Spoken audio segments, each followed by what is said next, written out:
Megastar ఇంట్లో సంబరాలు అంబరాన్నంటున్నాయి. రామ్ చరణ్ మరోసారి తండ్రి కాబోతున్న సంగతి తెలిసిందే. అయితే ఉపాసన ఓ వీడియోని షేర్ చేస్తూ ఈ విషయాన్ని ప్రకటించారు. దీపావళి రోజున ఉపాసన సీమంతం కూడా నిర్వహించారు.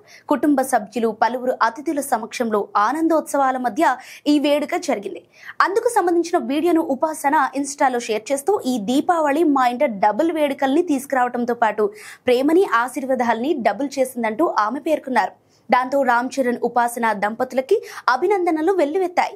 ఇదే సమయంలో ఈసారి కవల పిల్లలకు ఆహ్వానం పలికేందుకు ఉత్సాహంగా ఎదురు చూస్తున్నారని మెగా కుటుంబ సన్నిహితులు తెలిపారు. దీంతో మెగా ఫ్యామిలీ ఫుల్ ఖుషీలో ఉంది. ఈ విషయం తెలిసిన వెంటనే మెగా ఫ్యాన్స్ కంగ్రాట్స్ చెప్తున్నారు.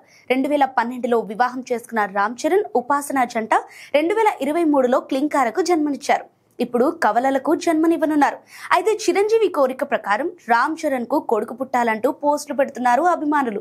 ఎందుకంటే గతంలో చిరంజీవి ఓ సందర్భంలో మనవడి కోసం ఎంతో ఆశగా ఎదురు చూస్తున్నట్టుగా వెల్లడించారు. దీంతో మెగాస్టార్ చిరకాల కోరిక తీరి మెగా కుటుంబంలోకి మనవడు అడుగు పెడతాడేమోనని అందరూ ఆసక్తిగా ఎదురు చూస్తున్నారు.